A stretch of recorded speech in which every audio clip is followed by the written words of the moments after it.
sermón de esta mañana lo he titulado La práctica de los planes proféticos. La práctica de los planes proféticos. En más de una ocasión he escuchado a personas declarar con toda confianza que el estudio de la profecía bíblica es algo secundario. Es un asunto secundario o incluso opcional cuando se compara con otras doctrinas supuestamente más importantes, como por ejemplo la doctrina de Cristo, la doctrina de la salvación. Y aunque si bien es cierto que una persona no entra al reino de los cielos creyendo en algún sistema escatológico en particular, la Biblia sí demanda que todo creyente interprete correctamente la palabra de Dios. Pablo le escribe a Timoteo en 2 de Timoteo 2:15, le dice: Timoteo, procura con diligencia presentarte ante Dios, aprobado, como obrero que no tiene de qué avergonzarse. ¿Qué es lo que hace? Que usa bien la palabra de verdad, que la usa correctamente. En ninguna parte del Antiguo o del Nuevo Testamento se sugiere que aquellas porciones bíblicas que traten con profecía estén exentas de un estudio más cuidadoso, de un estudio más detallado. Nunca encontramos eso en la Biblia. Es más, Dios promete su bendición sobre quienes conocen y obedecen la profecía bíblica. En el primer capítulo de Apocalipsis, por ejemplo, versículo 3, dice así: Bienaventurado el que lee y los que oyen las palabras de esta profecía y guardan las cosas en ellas escritas, porque el tiempo está cerca. Noten que hay una bienaventuranza para aquellos que conocen, guardan, obedecen el material profético. Asimismo, al final, en el último capítulo de Apocalipsis, Cristo mismo afirma en el capítulo 22, versículo 7, «He aquí, yo vengo pronto». Otra vez, bienaventurado el que guarda las palabras de la profecía de este libro. Bienaventurado. Hay una bienaventuranza, hay una bendición de parte de Dios para aquellos que estudian, conocen y obedecen la profecía bíblica. Y por eso no debe sorprendernos que la Escritura está llena de material profético. La Biblia está repleta de porciones que tratan con los últimos tiempos. Por ejemplo, 62 de los 66 libros de la Biblia contienen información escatológica. O sea, que refiere a los últimos tiempos. 62 de los 66. Es decir, más del 90% de la Biblia. El 27% de todos los versículos de la Biblia abordan cuestiones proféticas. Junto a la soteriología, que es el estudio de la salvación, la doctrina más prominente en el Nuevo Testamento, ¿saben cuál es? La escatología. Junto con la doctrina de la salvación. Es la más prominente, es la que más se menciona. Y solo 3 de los 67 libros en el Nuevo Testamento no mencionan nada sobre la segunda venida de Cristo. Solo 3. Filemón, segunda y tercera de Juan. Después todos los demás tratan con estos acontecimientos futuros por venir, especialmente con la segunda venida de Cristo. Por consiguiente, nosotros no podemos hacer caso omiso, no podemos darle la espalda al estudio de la profecía bíblica, porque sería darle la espalda al 30% de la Biblia. No podemos hacerlo. No es algo opcional. Y es algo que conlleva bendición. De hecho, hay varios beneficios. Hay varias bendiciones espirituales que vienen como resultado de conocer y obedecer la profecía bíblica. Varias. Déjenme nombrar algunas. Por ejemplo, la escatología, y voy a ir rápido, provee gozo en medio de la aflicción. De acuerdo a Pablo en 2 Corintios 4. La escatología provee gozo en medio de la aflicción. Además, proporciona una base bíblica para la oración. Lo vemos en Daniel capítulo 9. Conocer los últimos tiempos nos da a nosotros el fundamento para orarle a Dios adecuadamente. 3. Promueve esperanza. El estudio de la profecía promueve esperanza, consuelo, ánimo para el creyente. Eso lo vemos en 1 Tesalonicenses 4, 5, Tito 2, 4. La escatología promete que la persecución injusta de los creyentes será vengada por Dios algún día. Lo vemos en 2 Tesalonicenses 1. Y por último, la escatología es provechosa, como el resto de la Escritura, para varias necesidades importantes de nuestra vida cristiana, algo que 2 Timoteo capítulo 3 nos dice claramente. Es provechosa la Biblia, incluyendo esas porciones proféticas que tratan con los eventos de los últimos días. Entonces, menospreciar el material profético de la Biblia es perdernos de todos estos beneficios. Cuando nosotros no estudiamos la profecía bíblica, simplemente le estamos dando la espalda, le estamos cerrando la puerta a todos estos beneficios y bendiciones espirituales que nos proveen. Ahora, entre todos estos beneficios hay uno que no mencioné y lo hice a propósito. Entre todos estos beneficios que vienen como resultado de estudiar, conocer y obedecer la profecía bíblica, hay uno que es muy práctico. Hay uno que es muy práctico y que merece nuestra atención el día de hoy, y es este. La escatología o la expectativa del futuro nos purifica en el presente. La expectativa del futuro, conocer y saber lo que va a acontecer en los últimos días, nos purifica en el presente. ¿Se acuerdan? 1 Juan capítulo 3, versículo 2. Juan escribe y dice, amados, ahora somos hijos de Dios.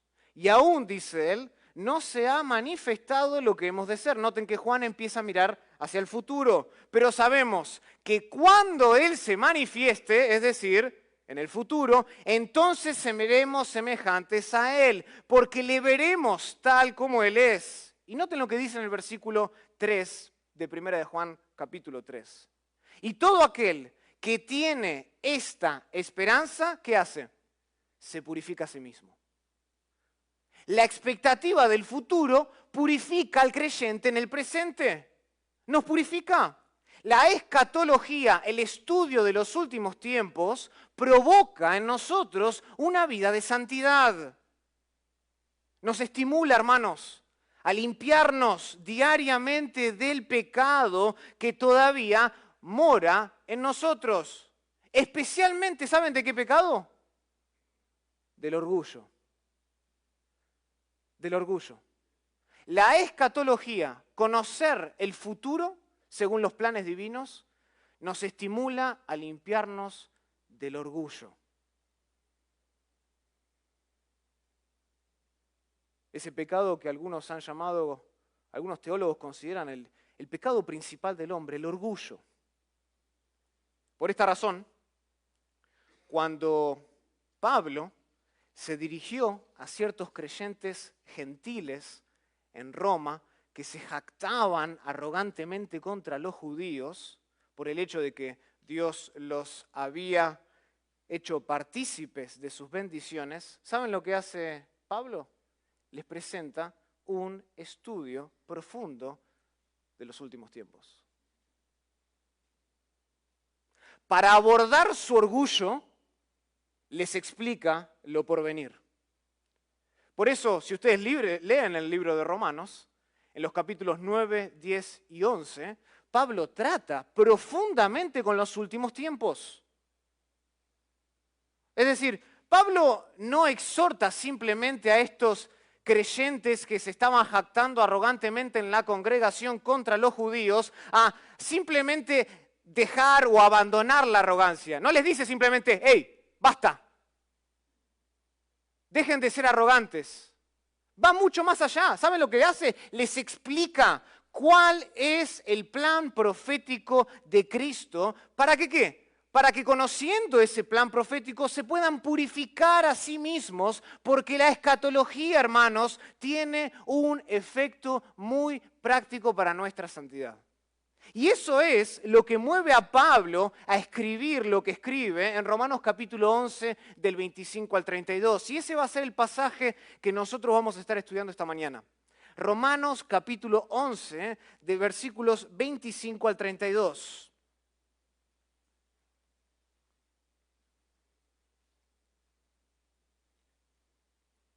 Y Pablo dice así, versículo 25 de Romanos 11,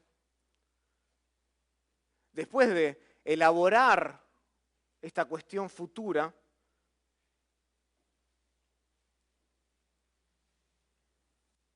dice lo siguiente, Pablo, versículo 25. Porque no quiero, hermanos, que ignoréis este misterio, dice él. ¿Para qué? Para que no seáis arrogantes en cuanto a vosotros. ¿Cuál es el misterio? Que ha acontecido a Israel endurecimiento en parte, hasta que haya entrado la plenitud de los gentiles. Y luego todo Israel será salvo, como está escrito. Vendrá de Sión el libertador, que apartará de Jacob la impiedad. Y este será mi pacto con ellos, cuando yo quite sus pecados. Así que en cuanto al Evangelio, ellos son enemigos por causa de vosotros, pero en cuanto a la elección, son amados por causa de los padres. Porque irrevocables son los dones y el llamamiento de Dios. Pues como vosotros también en otro tiempo erais desobedientes a Dios, pero ahora habéis alcanzado misericordia por la desobediencia de ellos, así también estos ahora han sido desobedientes para que por la misericordia concedida a vosotros, ellos también alcancen misericordia. Porque Dios sujetó a todos en desobediencia para tener misericordia de todos. Oremos al Señor. Querido Padre, te damos gracias esta mañana porque podemos contemplar los planes proféticos de Cristo y ver cuáles son las implicaciones prácticas de entender el futuro, de entender tus planes, tus propósitos divinos, no solamente para con nosotros gentiles, sino también y especialmente para la nación de Israel. Padre, te ruego que esta mañana nos des entendimiento, que a través de tu Espíritu nos ayudes a comprender tu palabra, porque al comprender estas porciones de la Biblia, crecemos en humildad. Lo pedimos todo esto en el nombre de Cristo Jesús. Amén. Como dije entonces, el título es La práctica de los planes proféticos. Pablo aquí va a tratar en este pasaje con la arrogancia de ciertos creyentes gentiles en la iglesia en Roma, que se estaban jactando arrogantemente contra los judíos, y lo hace por medio de un estudio profundo de los últimos tiempos, de la profecía bíblica. Y en este pasaje, específicamente del versículo 25 al 32, encontramos nosotros tres componentes de la profecía bíblica que nos estimulan a abandonar nuestro orgullo. Tres componentes de la profecía bíblica, de la escatología, que nos estimulan, que nos mueven a abandonar, a dejar atrás el orgullo que todavía muchas veces está en nuestro corazón. Y el primer componente lo encontramos en el versículo 25 y es el endurecimiento. Quiero que vean eso, anótenlo, este es el primer punto, el endurecimiento. Noten lo que dice Pablo, versículo 25. Porque no quiero, hermanos, que ignoréis este misterio. ¿Para que qué? Para que no seáis arrogantes, orgullosos en cuanto a vosotros, que ha acontecido a Israel endurecimiento en parte hasta que haya entrado la plenitud de los gentiles. Noten que evidentemente para Pablo la humildad comienza ¿dónde? En el pensamiento. La humildad comienza en el pensamiento. Pablo aquí hace hincapié en la importancia de conocer los planes proféticos de Cristo en la vida espiritual del creyente. En otras palabras, es peligroso, muy peligroso para la vida del creyente ignorar la escatología. No es un asunto opcional, es peligroso, dice Pablo. Y La manera de vencer ese orgullo es justamente estudiando la profecía bíblica. Esto queda confirmado por la frase que ven ahí, al principio del versículo 25. Pablo dice, no quiero, hermanos, que ¿qué? Que ignoréis. No seáis ignorantes. Noten que la humildad comienza con el conocimiento, con el pensamiento, con el estudio. En todas las demás epístolas, cada vez que Pablo utiliza esta frase, no quiero que ignoréis, Pablo la usa para introducir algo que es especialmente importante. Pablo quiere alarmarnos a lo que sigue. Está llamando la atención de sus oyentes y dice, quiero que se percaten bien de lo que viene. Presten atención porque esto es especialmente importante. Noten, por ejemplo, Romanos capítulo 1, Pablo usa esta frase.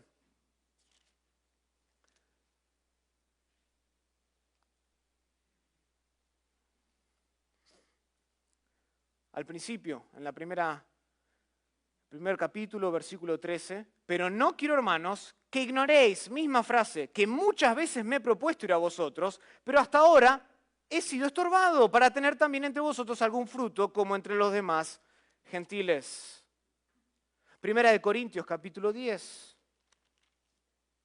versículo 1, dice así Pablo, pero no quiero, hermanos, que ignoréis que nuestros padres todos estuvieron bajo la nube y todos pasaron el mar. Quiero que presten atención a eso, esta es la idea. Capítulo 12 de Primera de Corintios. No quiero, hermanos, que ignoréis acerca de los dones espirituales. ¿Y qué hace Pablo? Abarca en los siguientes capítulos un estudio profundo acerca de los dones espirituales en la iglesia y cómo usarlos. Segunda de Corintios, capítulo 1.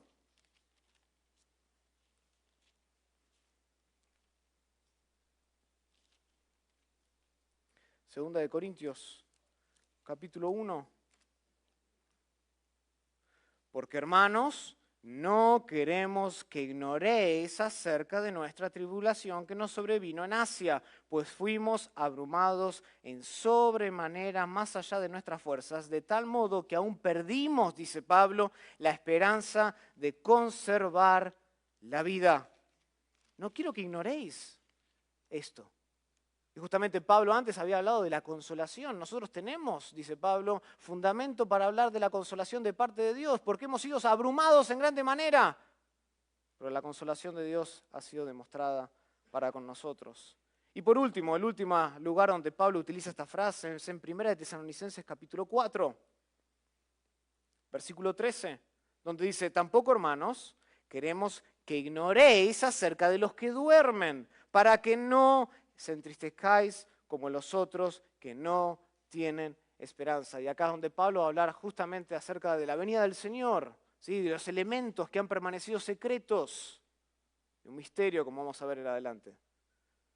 Entonces, cada vez que Pablo utiliza esta frase que aparece en Romanos capítulo 11, versículo 25, no quiero que ignoréis, Pablo está llamando la atención, está introduciendo algo que es especialmente importante. Él quiere que se percaten de algo. Y en el contexto de Romanos 11, Pablo quiere que nos percatemos del endurecimiento de Israel.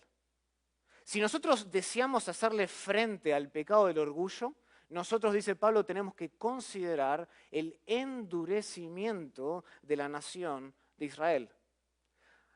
Y justamente a este componente, el endurecimiento de Israel, Pablo lo llama, noten en el versículo 25, lo llama un misterio. No quiero que ignoréis, hermanos, este misterio. ¿Qué misterio? Lo que va a hablar después, al final del versículo 25, que ha acontecido a Israel endurecimiento en parte. Lo llama un misterio.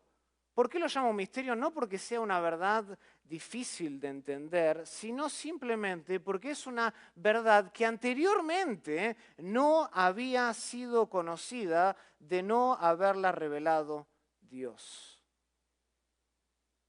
No había sido revelada, por así decirlo, con todo lujo de detalle. Hay ciertas cosas que todavía no se habían revelado con exactitud o con detalle, mejor dicho.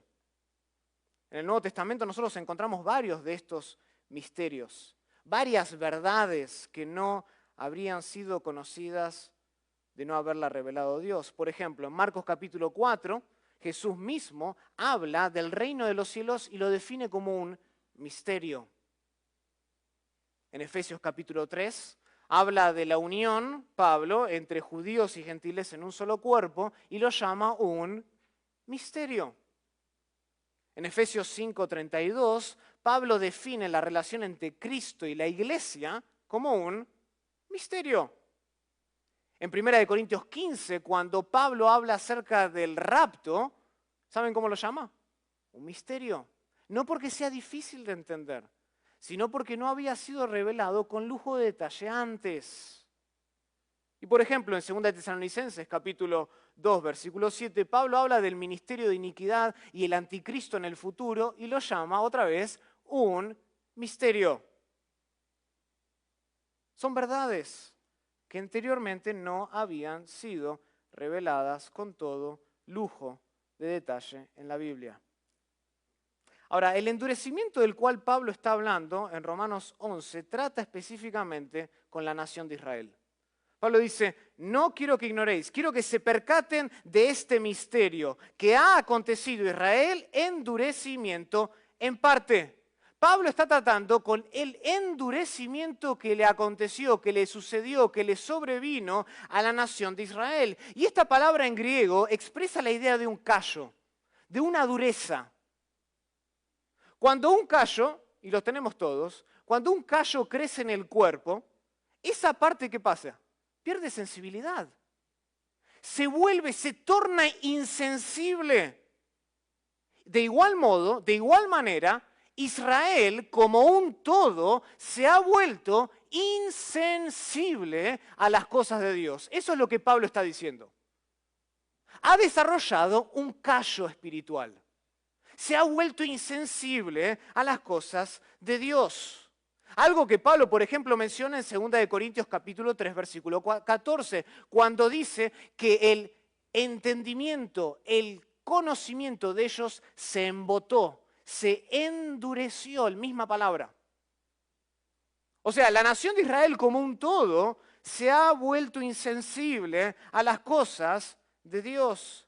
Y lo sabemos. La nación de Israel ahora está experimentando lo que conocemos y lo que se define como un endurecimiento espiritual. Un callo espiritual.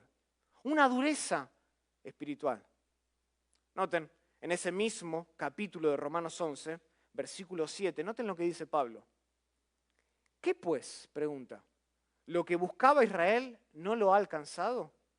Pero los escogidos sí lo han alcanzado. Y los demás, dice, fueron endurecidos. Noten cómo fueron endurecidos. Como está escrito, Dios les dio espíritu de estupor, ojos con que no vean y oídos con que no oigan hasta el día de hoy.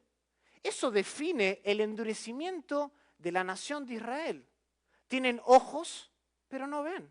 Tienen oídos, pero no oyen. Son insensibles a las cosas de Dios. Ahora, Pablo no se queda ahí. Noten lo que dice Pablo. Dice que este endurecimiento es limitado. Es limitado en su alcance y en su límite de tiempo. Es limitado en su alcance y en su tiempo. Noten cómo termina el versículo 25. Dice que ha acontecido a Israel endurecimiento en parte. En parte. Hasta que haya entrado la plenitud de los gentiles. O sea, este callo que ha desarrollado la nación de Israel, otra vez, es limitado en su alcance y en su tiempo. Esa expresión ahí, en parte, que vemos en la Biblia, significa que incluso en esta época ha quedado un remanente de Israel escogido por parte de Dios. O sea, ¿la gran mayoría de los judíos se han endurecido a las cosas de Dios? Sí. Pero no todos y cada uno de ellos se han vuelto insensibles necesariamente. Eso es lo que Pablo está diciendo. Está limitado en su alcance, En todas las épocas, Dios siempre ha preservado un remanente de creyentes. El endurecimiento de Israel no es total, eso es lo que está diciendo Pablo, sino que es parcial. Es parcial. Y dice además que esta condición de incredulidad que caracteriza hoy a la mayor parte de los judíos, además es algo transitorio, dice Pablo. Dice que ha acontecido en Israel endurecimiento en parte hasta que, no tenés elemento de transitoriedad, hasta que. Esto implica que hay un límite en el endurecimiento, en su callo espiritual. ¿Cuándo comenzó la nación de Israel a endurecerse como un todo? Cuando rechazó a Cristo en su primera venida. En ese momento, la nación de Israel, como un todo, empezó a experimentar este endurecimiento de parte de Dios. Pero este endurecimiento terminará un día. ¿Cuándo va a terminar? No tiene el versículo. Cuando haya entrado la plenitud de ¿quiénes?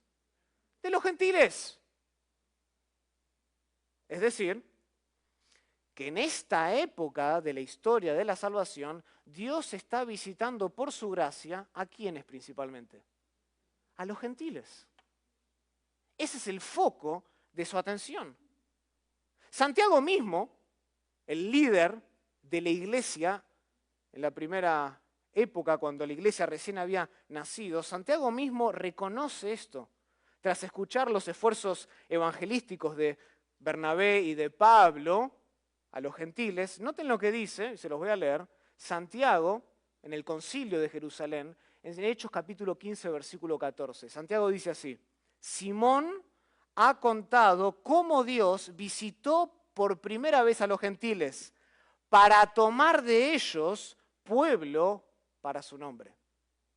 Simón, el líder, uno de los líderes principales que la iglesia supo tener en el primer siglo, reconoce en aquel entonces que Dios se estaba enfocando de ahora en adelante principalmente en los gentiles. Ahora, esto no significa que ningún judío hoy pueda ser salvo. No significa eso. Lo dije anteriormente, el endurecimiento es en parte, es parcial. Pero la gran mayoría de creyentes hoy han sido y seguirán siendo gentiles. La gran mayoría, hasta que se complete, dice Pablo, la plenitud. Ahí plenitud habla del número predeterminado. Hasta que se complete el número predeterminado de creyentes gentiles que han de creer. Hasta ese entonces habrá un endurecimiento, un callo espiritual en la nación de Israel. Solo entonces, cuando el número de gentiles se complete, Dios le pondrá fin a este endurecimiento espiritual de Israel y entonces salvará a la plenitud de los judíos. Así como hay un número predeterminado de creyentes gentiles que han de creer, también lo hay para la nación de Israel. De hecho, Pablo habla de esto en el versículo 12 de Romanos 11. Él dice, y si su transgresión es la riqueza del mundo y su defección la riqueza de los gentiles, ¿cuánto más su plena restauración? Literalmente dice su plenitud de la restauración. Así como hay una plenitud de gentiles, también hay una plenitud de israelitas, de judíos. Solo entonces, cuando haya entrado la plenitud de los gentiles, Dios salvará a la plenitud de los judíos.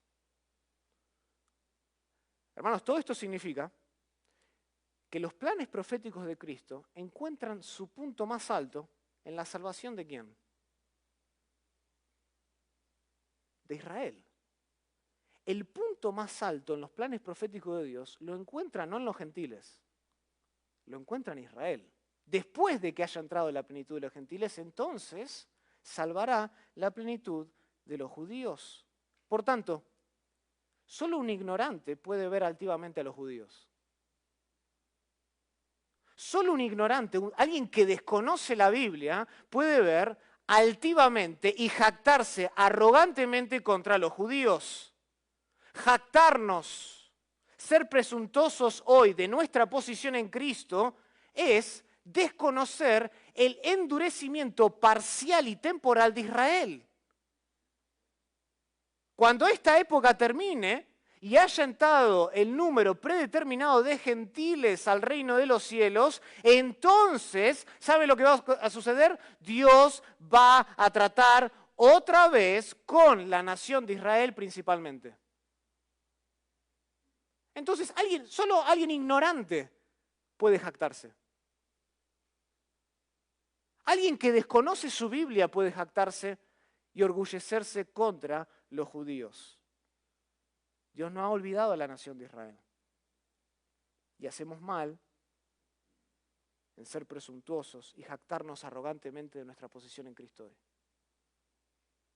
Otro componente que nos ayuda a nosotros a neutralizar cualquier sentido de arrogancia en nuestro corazón, y que este pasaje habla, es la elección. Vimos el endurecimiento, ahora quiero llamarles la atención a la elección. Noten, versículo 26. Y luego todo Israel será salvo. Noten, salten al versículo 28. Así que, en cuanto al evangelio, son enemigos, está hablando de los judíos, son enemigos por causa de vosotros, pero en cuanto a la elección, ¿son qué? Amados por causa de los padres, porque, y acá está la razón, irrevocables son los dones y el llamamiento de Dios. Noten cómo Pablo ahora se enfoca en el carácter inalterable de los propósitos de Dios para Israel, porque Pablo sabe que nuestro orgullo no tiene ninguna posibilidad de éxito cuando consideramos la naturaleza de quién es Dios. Entonces, Pablo nos golpea, Pablo nos enfrenta y nos da de lleno, por así decirlo, y nos demuestra la fidelidad, el carácter inalterable de Dios, porque sabe que no tenemos chance para ser presuntuosos delante de Dios. No hay lugar para el orgullo delante de la fidelidad de Dios. Y Pablo nos confronta con eso. Pablo sabe que la elección de Dios es el remedio para un corazón que está enfermo por la arrogancia. Por esta razón, el apóstol pone la palabra irrevocables del versículo 29 al principio de la oración. Lo pone al principio de la oración para enfatizar ¿qué? La fidelidad de Dios. La fidelidad de Dios, el carácter inalterable de Dios que está por sobre todas las cosas. Esta palabra que en la Reina Valera se traduce como irrevocables no es una palabra muy común en el Nuevo Testamento. De hecho, se usa solo una vez más. La usa Pablo, de hecho, en 2 de Corintios, noten. 2 de Corintios capítulo 7.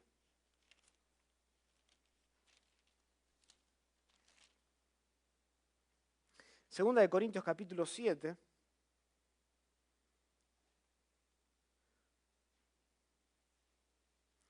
Dice versículo 10. Porque la tristeza que es según Dios produce arrepentimiento para salvación, de que no hay que arrepentirse, pero la tristeza del mundo produce muerte. Y alguno puede decir, ¿dónde está la misma palabra? Está ahí, solo que se traduce distinto. Esa frase que dice, de que no hay que arrepentirse, es la misma palabra que en Romanos 11 se traduce como irrevocables. Literalmente esta palabra significa sin arrepentimiento. Eso es lo que significa. Sin arrepentimiento. En 2 de Corintios 7, Pablo está calificando, está describiendo el arrepentimiento que proviene de Dios. O sea, no tenemos que arrepentirnos, dice él, de eso. Es un buen arrepentimiento.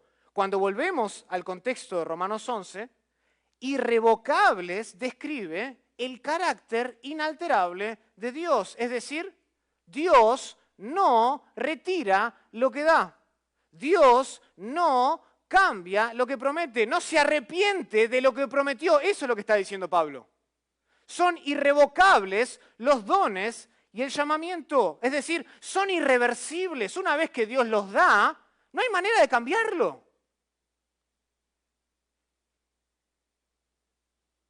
Anteriormente en esta epístola de Romanos, Pablo ya había enumerado justamente en el capítulo 9 8 regalos de la gracia que Dios le dio a la nación de Israel.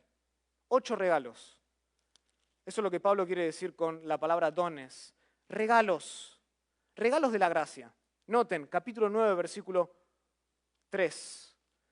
Porque deseara yo mismo ser anatema, separado de Cristo, por amor a mis hermanos, los que son mis parientes según la carne, está hablando de judíos. Versículo 4, y acá están los 8, que son israelitas, de los cuales, noten lo que Dios, los regalos de la gracia que Dios le concedió a esta nación, de los cuales son la adopción, 1, la gloria, el pacto, la promulgación de la ley, el culto y las promesas de quienes son los patriarcas y de los cuales, según la carne, vino ¿quién? Cristo, el cual es Dios sobre todas las cosas, bendito por los siglos. Amén. Estos son los dones, estos son los regalos de la gracia que Dios le ha concedido a esta nación, los cuales son irreversibles. No los cambia ni los retira. Y junto con estos regalos de la gracia, Dios también le dio un llamamiento, dice el versículo 29. Irrevocables son sus dones y su llamamiento.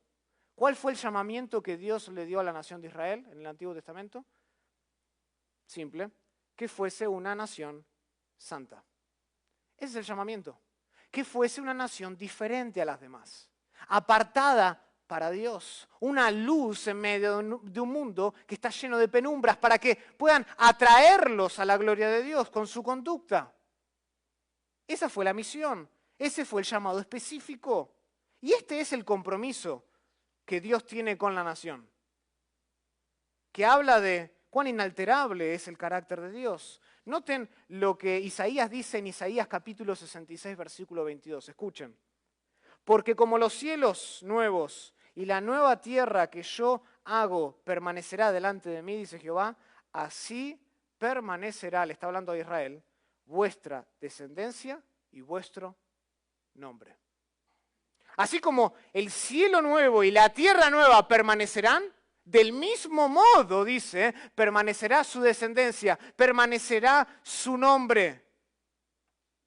Habla de cuán irrevocable es el carácter de Dios, cuán fiel es la promesa, el llamamiento que Dios le hizo a esta nación. De modo que el punto es este, nada puede impedir que Israel sea salvada y restaurada. Ni siquiera su propia incredulidad puede impedir eso, porque como Pablo acaba de decir en los versículos 26 y 27, Dios en su soberanía absoluta va a apartar la iniquidad de la nación y va a quitar los pecados de entre ellos. Ni siquiera la propia incredulidad de la nación puede afectar los dones y el llamamiento que Dios tuvo para con ellos.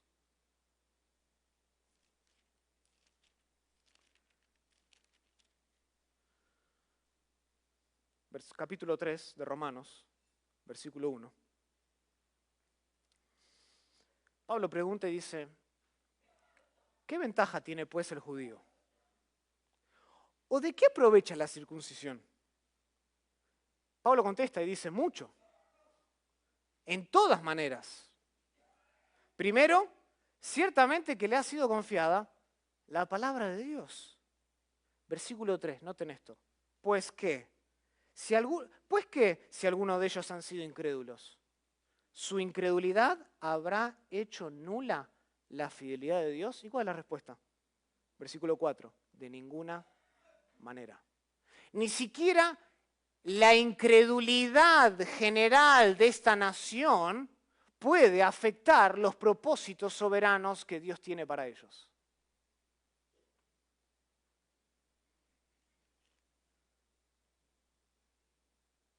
Dios un día va a salvar a la nación y va a restaurarla. Y todo esto se cumplirá en el futuro. Después, justamente, dice Pablo, de que el endurecimiento de Israel haya terminado y de que la plenitud de los gentiles hayan entrado.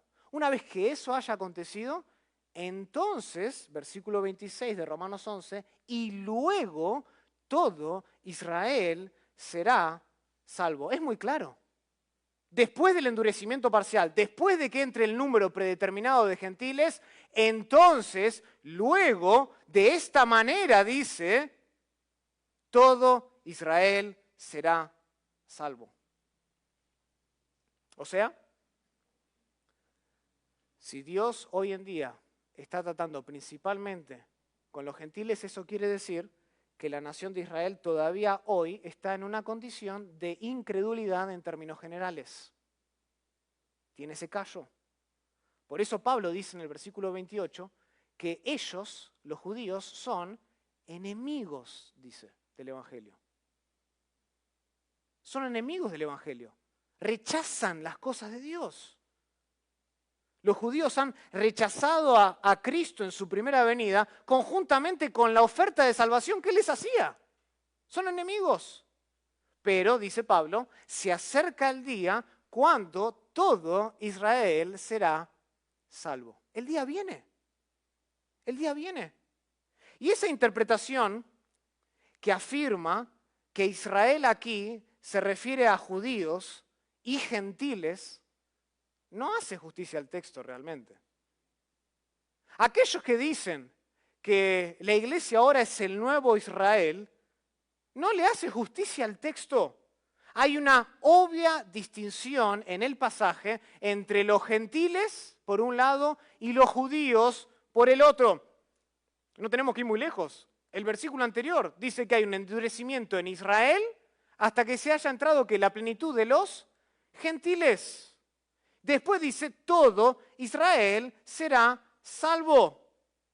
Nosotros no hemos, hermanos, reemplazado a la nación de Israel. Es imposible, exegéticamente hablando, decir eso. No se puede. Además, sería como echarle más leña al fuego, si Pablo diría eso.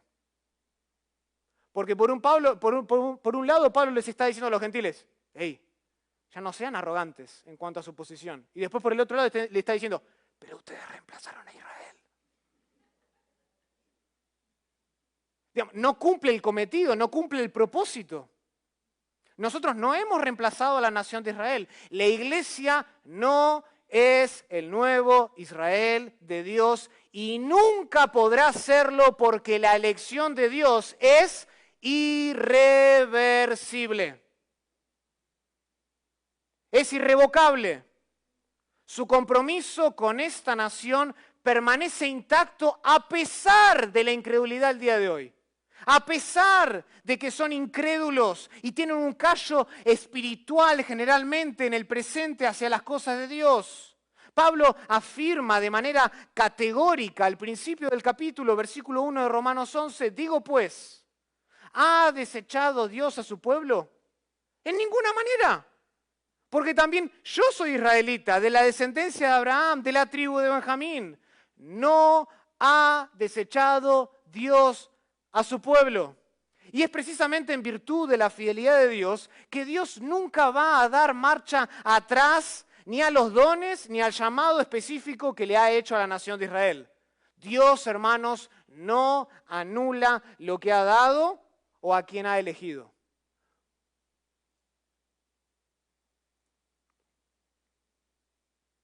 Entonces, esta postura, que se conoce como la postura amilenialista, nos expone peligrosamente a la arrogancia sobre la cual Pablo está advirtiendo en el pasaje. Este sistema escatológico que dice que nosotros somos el nuevo Israel de Dios, nos expone peligrosamente a jactarnos como se jactaron los primeros gentiles en esa iglesia en Roma. Esta manera de interpretar la Biblia invita al creyente a imitar al hermano mayor de la parábola del hijo pródigo, ¿se acuerdan? Al hermano mayor de la parábola del hijo pródigo que, ¿se acuerdan? Se resiente. Se resintió cuando escuchó que su hermano había sido restaurado por el Padre. Y hoy, lamentablemente, hay muchos resentidos en la iglesia exhibiendo el mismo tipo de actitud del hermano mayor de la parábola del hijo pródigo y no pueden concebir que Israel sea salvada en el futuro y restaurada por Dios personalmente. Hermanos, la elección inalterable que Dios tiene por esta nación nos humilla, nos pone en nuestro lugar y nos resguarda de esta altivez reformada tan prevalente en nuestros días, de que nosotros somos el nuevo Israel de Dios. No lo somos y nunca lo seremos, porque irrevocables son los dones y el llamamiento de Dios.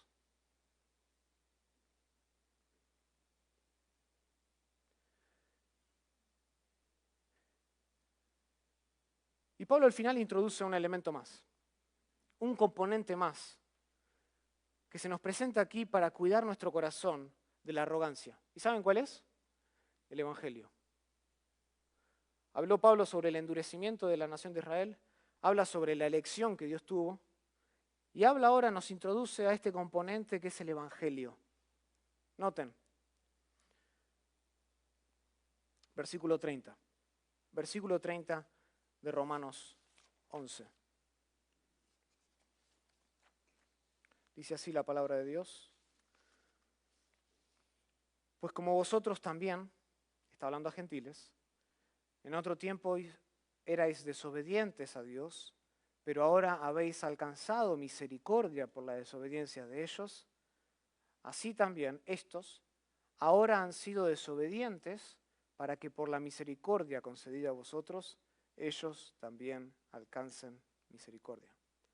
Porque Dios sujetó a todos en desobediencia para tener misericordia de todos. La explicación de Pablo aquí da un círculo completo, por así decirlo. Y Pablo está diciendo lo siguiente: a causa de la incredulidad, del rechazo que la nación de Israel tuvo para con Cristo en la primera venida, la nación de Israel fue relegada desde un punto de vista parcial y temporal en los planes proféticos de Cristo. Y mientras fue relegada, esa oferta de salvación ahora fue extendida ¿a quiénes? A los gentiles en esta época. Y aquí es donde va el argumento de Pablo. Si Dios extendió su gracia a los gentiles, aun cuando los gentiles estaban en incredulidad, ¿qué nos hace pensar que no extenderá su gracia de nuevo y con toda seguridad a todo Israel, que es su pueblo escogido? Ese es el punto. ¿Qué nos hace pensar que no podrá hacerlo? Este es el argumento de Pablo en estos versículos del 30 al 32. O sea, noten lo que hay aquí. Hay un énfasis especial en el Evangelio de Dios. En el Evangelio de Dios. Sea para quien sea, la salvación es una expresión de la gracia divina. De la gracia divina, de la gracia soberana y generosa de Dios. No hay mérito que justifique al pecador. No hay mérito humano que nos justifique delante de Dios. De modo, y este es el punto, es absurdo jactarnos arrogantemente de nuestra posición en Cristo. Como que si nosotros lo hubiésemos alcanzado porque éramos más creyentes que el pueblo que Israel. Es absurdo jactarnos de esa manera. Nosotros no hicimos nada para llegar a Cristo. Nada. De hecho, Pablo nos dice que lo único que trajimos a Cristo, ¿saben lo que fue? Nuestra desobediencia. Lo único que trajimos a Cristo y que el Evangelio nos muestra es justamente nuestra desobediencia. Esta palabra que aparece aquí en los versículos del 30 al 32, desobediencia, habla de obstinación. De alguien que es obstinado. Describe comúnmente a una persona que es imposible de persuadir. Ustedes las conocen. Aquel obstinado que por más que le muestres 10.000 argumentos y evidencia, no te va a creer. Es el obstinado. El que es imposible, dice, de persuadir. Noten cómo se usa en otros contextos en la Biblia. Efesios capítulo 2. ¿Conocen este pasaje?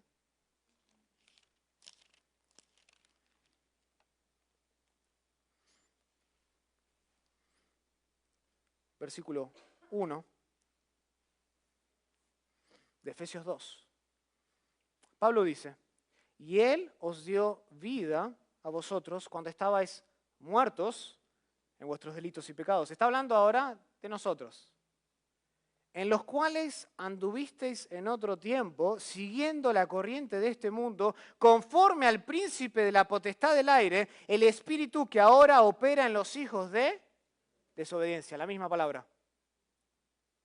Gente obstinada. Noten lo que dice el versículo 3. Entre los cuales también todos nosotros vivimos en otro tiempo. Es decir, nosotros, antes de venir a Cristo, éramos obstinados, difíciles de persuadir, porque estábamos muertos en delitos y pecados.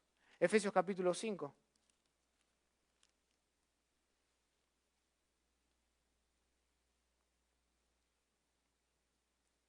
Versículo 6. Nadie os engañe con palabras vanas, porque por estas palabras, por estas cosas, viene la ira de Dios sobre los hijos ¿de qué? De desobediencia, los obstinados, los rebeldes. Colosenses, capítulo 3.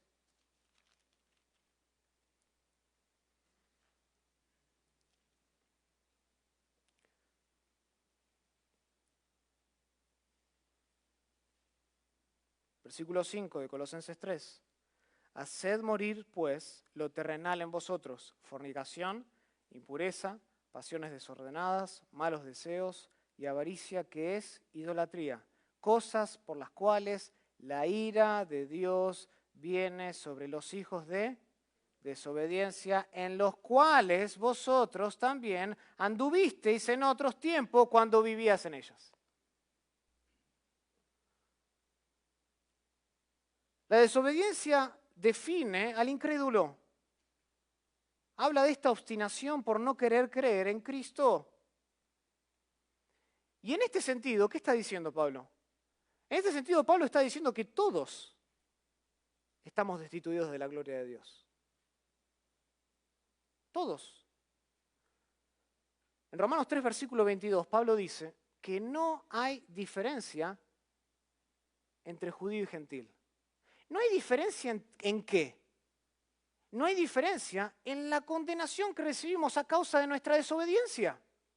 No hay diferencia. Desde el momento en que nosotros nacemos, tenemos todos, dice Pablo, la misma necesidad de recibir la misericordia de parte de Dios. Sea gentil o sea judío. Todos nacen con esa necesidad porque todos nacen muertos en delitos y pecados. Entonces, para lograr nuestra salvación, ¿saben lo que tuvo que hacer Dios? Versículo 28 de Romanos 11. Dios literalmente tuvo que encerrarnos, dice, a todos bajo la desobediencia de nuestro pecado. Para salvarnos, para mostrarnos misericordia, Dios tuvo que, la palabra es sujetar, literalmente significa encerrar. Dios tuvo que encerrarnos a todos bajo la desobediencia, la obstinación, bajo la perversión, bajo esa imposibilidad de persuadir de nuestro pecado.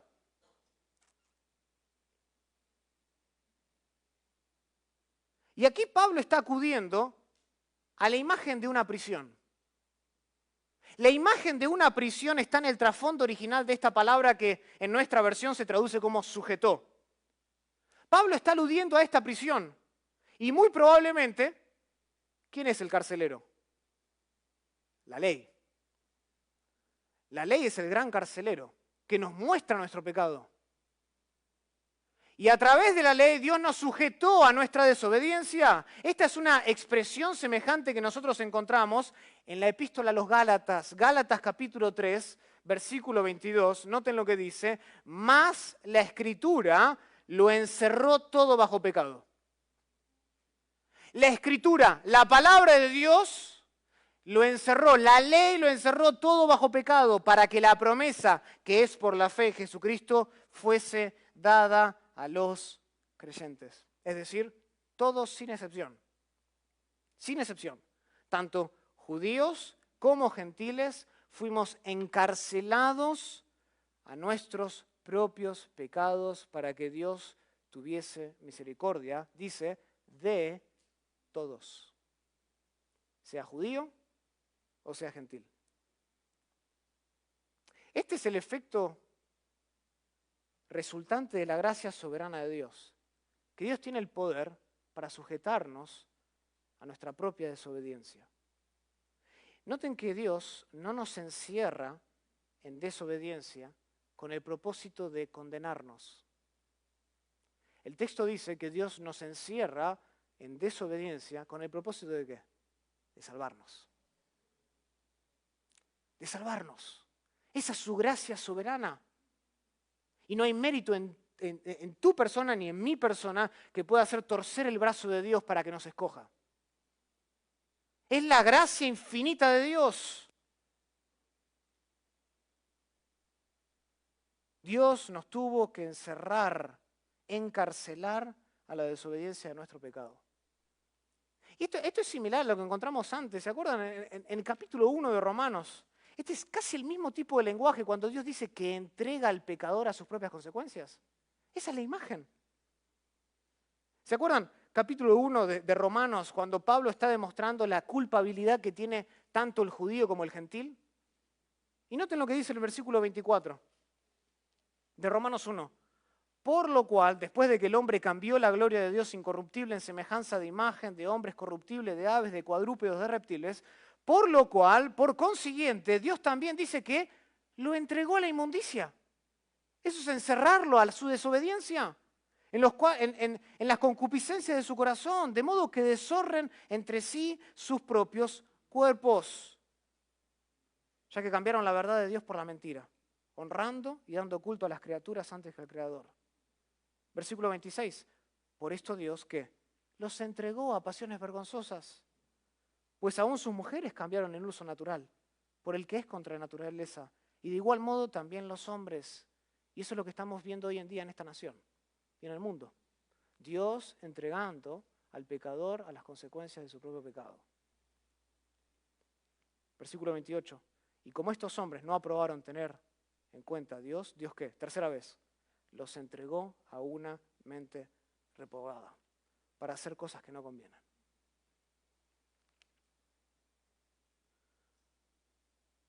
Dios encierra al pecador en la desobediencia de su pecado. Y lo hace, como dije, con el propósito de salvarnos, de mostrarnos misericordia. O sea, una vez más en este pasaje, la Biblia deja bien en claro que la salvación es un acto divino. Le pertenece a Dios. Que no depende de nuestras cualidades, que no depende de nuestros esfuerzos, que no depende de lo que podamos o no o hacer. La salvación es enteramente, de principio a fin, un regalo maravilloso de la gracia de Dios que solo se recibe, no se compra, se recibe por la fe en la persona de Cristo. Esa es la salvación. Es una salvación que no tiene límites. No tiene límites no en el sentido de que todo el mundo y cada una de las personas va a ser creyente, no es eso. No tiene límites en el sentido de que está disponible hoy en día a todos, independientemente de la procedencia étnica de cada uno de nosotros. Sea salvadoreño, argentino, uruguayo, brasilero, español, la salvación está disponible. Cualquier judío, cualquier gentil hoy mismo puede abandonar su condición desobediente y obedecer al llamamiento de Dios para recibir el perdón de pecados de una vez y para siempre. Cualquiera. Cualquiera lo puede hacer por la gracia de Dios. Tal es el poder de Dios para la salvación en el Evangelio de Cristo. De lo cual leemos en Romanos capítulo 1, versículo 16. Que el Evangelio es poder de Dios para salvación. Primeramente, ¿a quién? A los judíos y después a los gentiles. Es poder. El poder de Dios se manifiesta efectivamente en el Evangelio de Cristo. Es por medio del Evangelio que Dios cumple sus propósitos soberanos en la historia. Por tanto, hermanos, el Evangelio debe ocupar un lugar central en nuestros pensamientos cada día. No sea que nos veamos tentados a acariciar esos sentimientos de superioridad contra otros. El Evangelio, ¿saben qué es? Es el gran nivelador que nos recuerda que la salvación solo está disponible para aquellos que primeramente están encarcelados en sus propios pecados.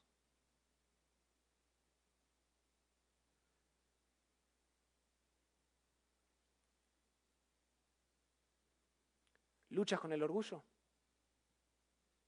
Predícate el Evangelio.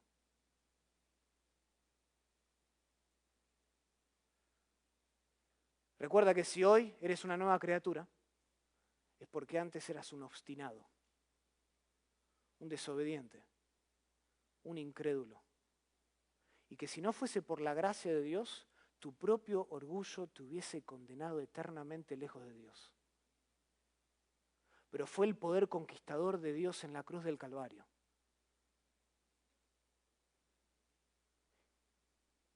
Y la maravillosa obra de amor que hizo Cristo en la cruz. Que se revistió Él de nuestro orgullo para que nosotros podamos ser revestidos de su justicia y estar con Él para siempre. El Evangelio es el gran nivelador. Si tú hoy eres un creyente y luchas, acaricias esos sentimientos, coqueteas con esos sentimientos de superioridad, de orgullo, de arrogancia, recuerda tu condición antes de venir a Cristo.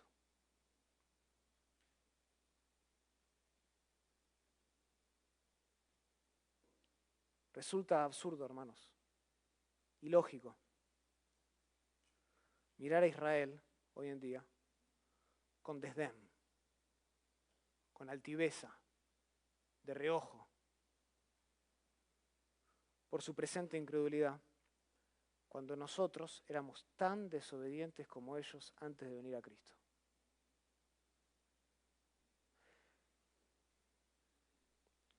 El endurecimiento de Israel hoy en día es una imagen, es un recordatorio constante de lo que éramos nosotros antes de venir a la cruz.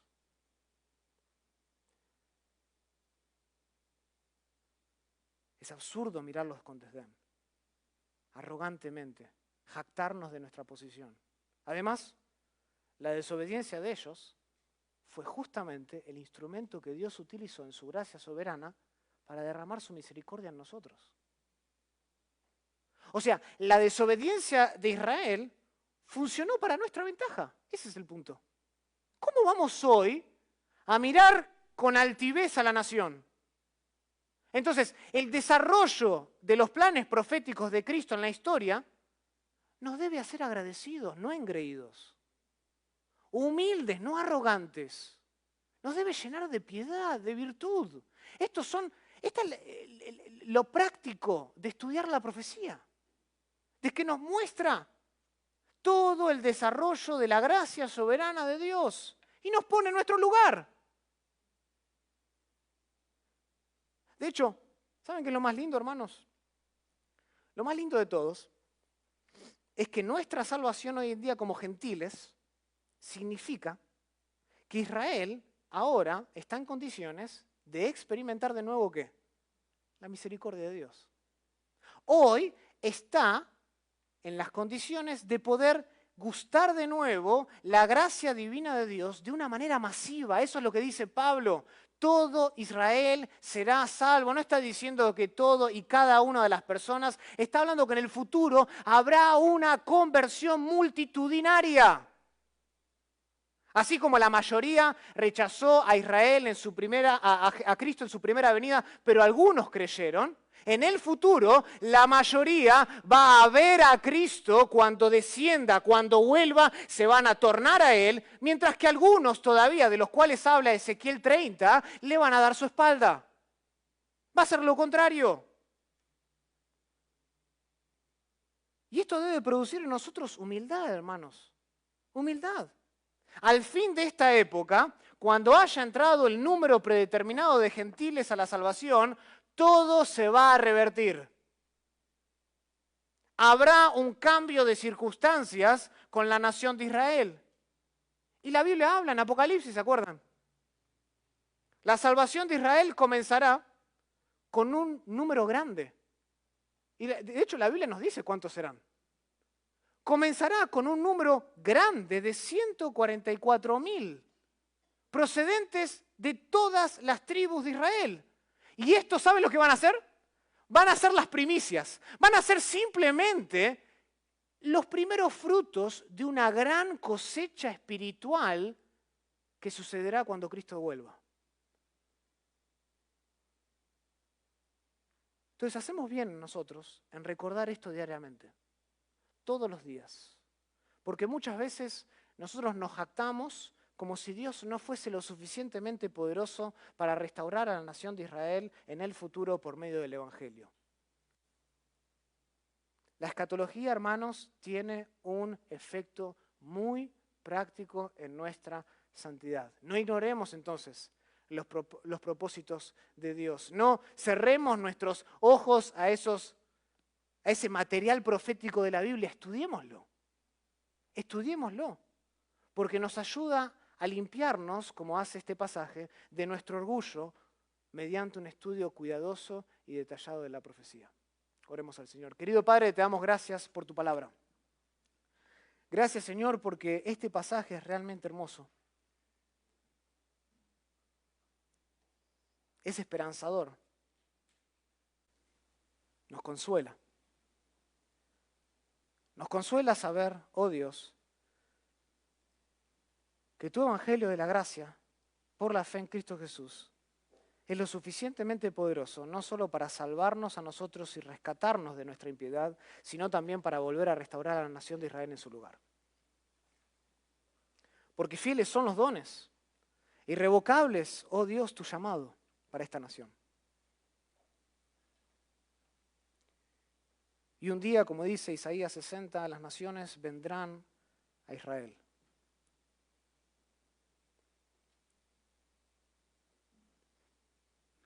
Padre, no permitas que nuestro corazón se enorgullezca, sea presuntuoso de lo que tenemos hoy contigo.